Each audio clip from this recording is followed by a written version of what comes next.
Shalom, saudara kasih Tuhan, selamat pagi. Kembali kita dalam renungan pagi hari ini dan kita membahas tetap bagian yang ketiga, yaitu jadilah bijaksana.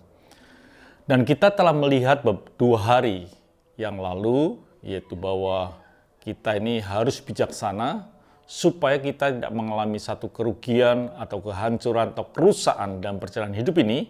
Bahkan kita bisa memperoleh sesuatu yang luar biasa, bahkan hidup perkataan kita tidak akan pernah menyakiti seseorang ketika kita ini menjadi bijaksana. Dan di bagian yang ketiga ini, saudaraku, kita akan melihat, mungkin saudara rindu, siapa yang bisa bijaksana?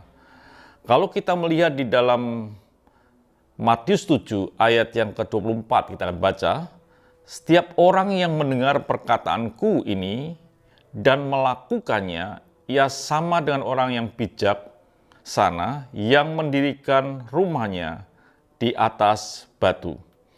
Jadi saudaraku yang kasih Tuhan, ada sesuatu yang menarik di sini, yaitu kata-kata setiap orang. Jadi siapa yang akan menjadi bijaksana? Semua kita bisa menjadi bijaksana. Arti daripada setiap orang adalah individu. Setiap kita bisa dan mampu menjadi bijaksana kalau kita memenuhi syarat, yaitu mendengar firman Tuhan dan melakukannya, kita akan menjadi bijaksana. Jadi bijaksana itu bukan sesuatu yang kolektif, orang banyak, tetapi bijaksana adalah pribadi yang harus terjadi pada setiap kehidupan kita. Jadi saudara kasih Tuhan, menjadi bijaksana itu bisa dialami oleh setiap orang. Tidak akan rombongan, tapi setiap orang bisa menjadi bijaksana.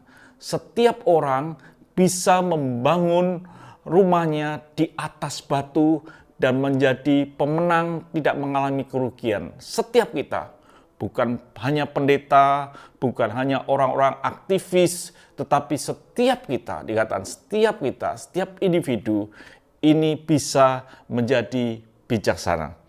Saudaraku, kalau saudara baca di dalam Matius 3 ayat yang 5, saudara bisa bandingkan. Maka datanglah kepadanya penduduk dari Yerusalem, dari seluruh Yudea, dan dari seluruh daerah sekitar Yordan. Dikatakan memang rombongan mereka, tetapi dikatakan tidak semua. Ada orang yang datang dari Yordan, Yudea, Samaria, dan lain sebagainya. Tapi dikatakan tidak semua orang yang ada di Yudea. Itu artinya bahwa yang datang itu harus tetap individu. Setiap kita harus mempunyai pengalaman dengan Tuhan supaya kita ini bisa menjadi bijaksana. Bukan karena keluarga, bukan karena kelompok, tapi setiap kita harus punya pengalaman bersama dengan Tuhan. Dikatakan saudaraku, di dalam firman Tuhan dalam Matius 3 ayat yang ke-6. Lalu sambil mengaku dosanya, mereka dibaptis oleh Yohanes di sungai Yordan. Setiap orang mengaku. Setiap orang pribadi lalu datang dan mengaku, lalu dibaptis.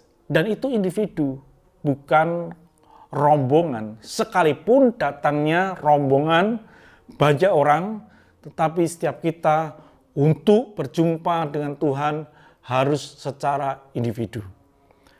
Bahkan di dalam Mazmur 139 ayat yang 13 dikatakan, Tuhan begitu luar biasa. Tuhan pun secara pribadi Tuhan ini sangat individu dengan saudara secara pribadi. Bahkan dikatakan dengan detail, dia itu betul-betul, saudaraku, sangat pribadi dengan hidup kita.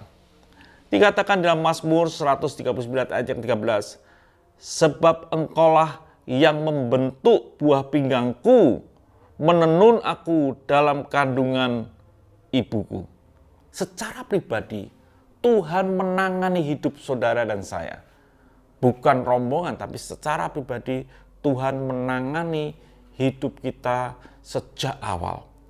Bahkan kalau saudara buka di dalam satu firman Tuhan dikatakan, Maka sekarang firman Tuhan yang membentuk aku sejak dari kandungan untuk menjadi hambanya, untuk mengembalikan Yakub kepadanya, dan supaya Israel dikumpulkan kepadanya, maka aku dipermuliakan di mata Tuhan. Ini sesuatu yang luar biasa. Jadi secara pribadi Tuhan punya urusan dengan kita. Kalau kita mengerti ini, maka sesungguhnya setiap kita bisa dan dituntut Tuhan untuk menjadi bijaksana. Bukan main-main, saudaraku, untuk menjadi betul-betul bijaksana. Jadi Tuhan punya rancangan yang hebat. Dikatakan Tuhan tahu rancangan-rancangan apa yang akan terjadi dalam hidup kita, yaitu rancangan damai sejahtera, hidup yang penuh dengan pengharapan. Jadi setiap kita harus menjadi bijaksana. Setiap kita bisa menjadi bijaksana. Setiap kita, kalau kita melakukan firman Tuhan, dan kita akan menjadi orang yang bisa meletakkan hidup kita, bangunan kita di atas batu. Biarlah setiap kita pribadi adalah orang-orang yang akan menjadi bijaksana karena Tuhan, bukan rombongan. Ambillah keputusan untuk melakukan apa yang Tuhan perintahkan. Maka hidup kita akan menjadi bijaksana. Tuhan memberkati, sampai jumpa esok pagi. Bapa di surga, kami tahu Tuhan menuntut hidup kami secara pribadi untuk menjadi bijaksana.